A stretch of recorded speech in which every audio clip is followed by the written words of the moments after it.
All right, in this experiment, we are going to experimentally verify Newton's, using Newton's universal law of gravitation, um, gravity.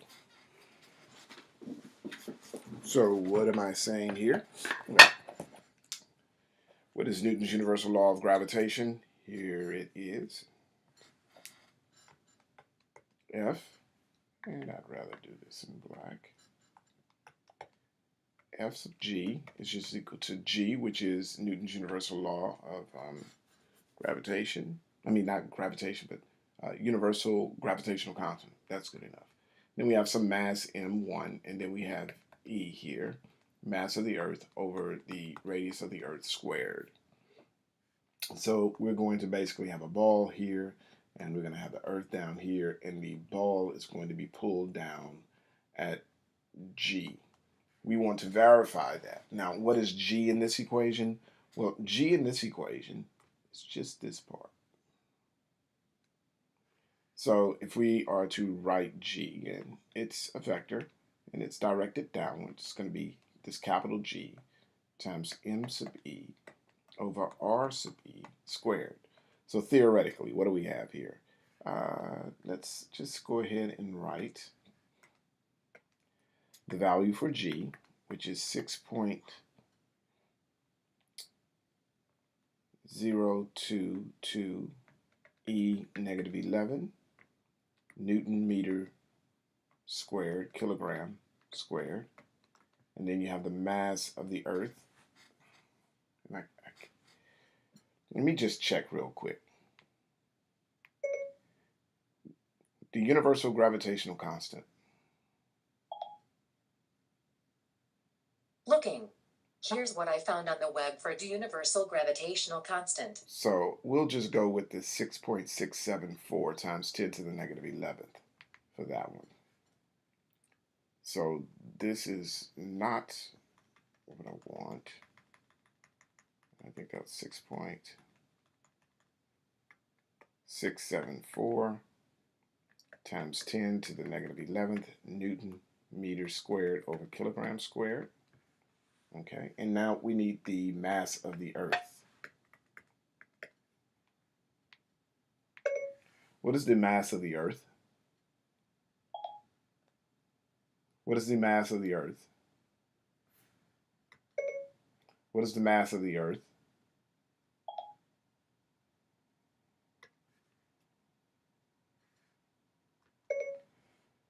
Mass of the Earth. Mass of the Earth. Oh my goodness. All right, that's not working. I think it's 5.9 times 10 to the 24th kilograms, and that's fine. And then we have the radius of the Earth, and I believe that this is approximately 6.4 E 6 meters. So we'll just double check on that.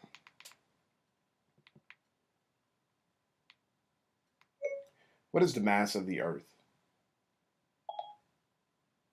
The mass of the Earth is about 5.97 times 10 to the power of 24 kilograms. So 5.97. So it's pretty close. What is the radius of the Earth? Let me think. The average radius of the Earth is about 3,957 miles. So we want it in kilometers. So if you look here, you'll see this 6.367 megameters. Instead of kilometers, I'm going to put it in, 6.37, 6.367. I'm going to use that. So I had 6.4, but I'm going to use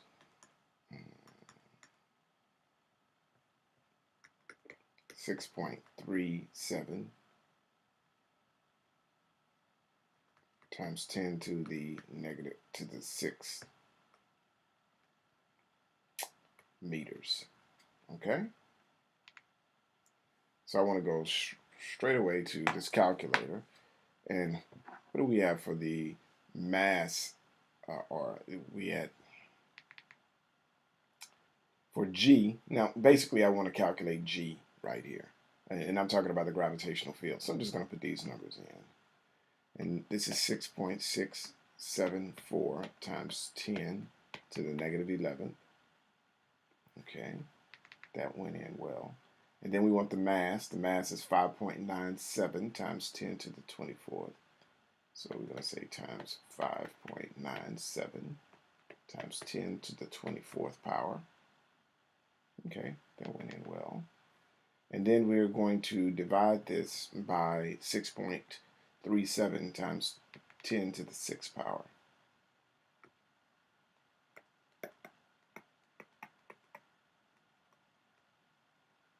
All right, and remember that the bottom number is squared. So notice that we have the calculation is 9.819. So we could easily just write 9.82 meters per second squared. And that would be for this is our calculation based on these values. Now, what we want to do is we want to actually experimentally verify this, okay? So that's what we're going to do in this particular video.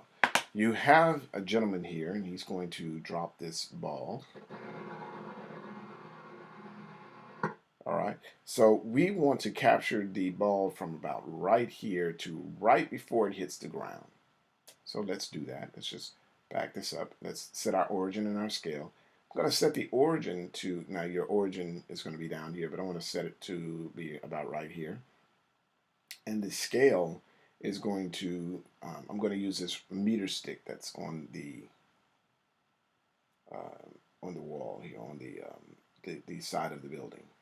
And so we'll just leave that as 1 meter. Guys, make sure you take a snapshot of that.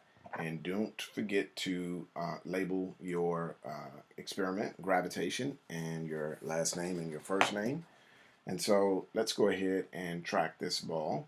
Now, I'm going to do this a little bit differently than what I did before. And instead of us doing this point by point, and instead of us starting right at the beginning, let's start maybe about right there. We're going to use a feature of video physics that we haven't used before, and it's called tracking. And if you look down here in the lower right hand corner, there's a track button here. So I'm just going to select that tracking button, and you'll see that it'll track this ball for us. So instead of us taking points, point, it'll track. And then of course you have your stop tracking right before it hits the the ground. And it was right in the center there if you didn't see it. So to stop that, you may have to do it a couple of times to get it right. But make sure you upload this video as well, okay? Video with points to Dropbox. So there's no need to hesitate on that. You can just upload it because this is your experiment. You didn't have to do a lot of work. And then just make sure you take it on over to Dropbox. So after that,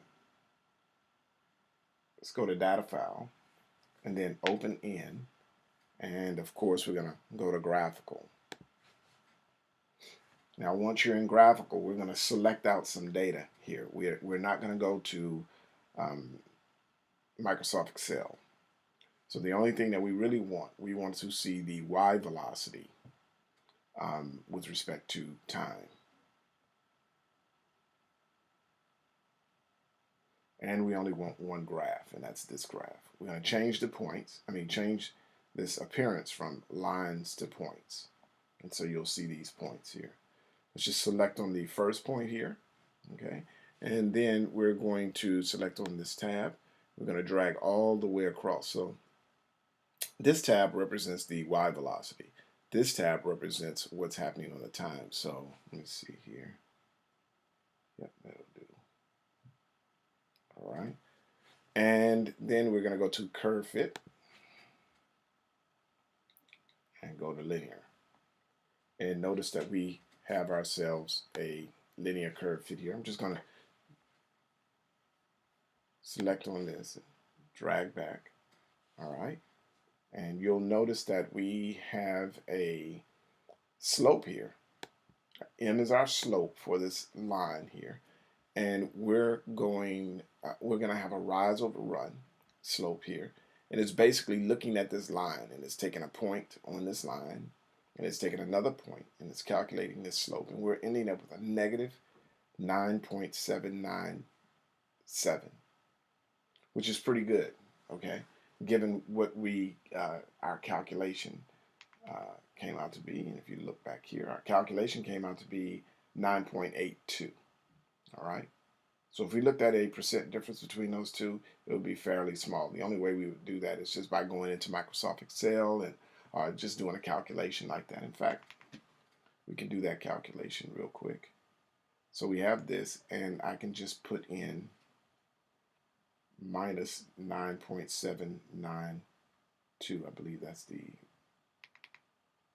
answer. Let me see here. 9.79. 9.797. And then we would divide this by the average of those two. So you have 9.82 plus 9.797 divided by 2.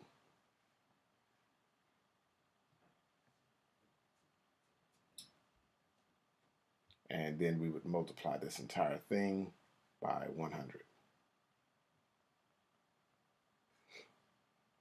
And that's giving us 0.22%. It's awesome.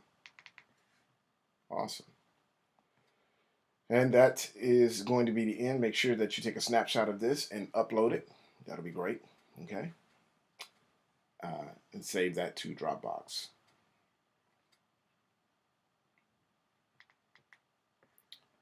Also, go ahead and take a snapshot of this and upload this as well.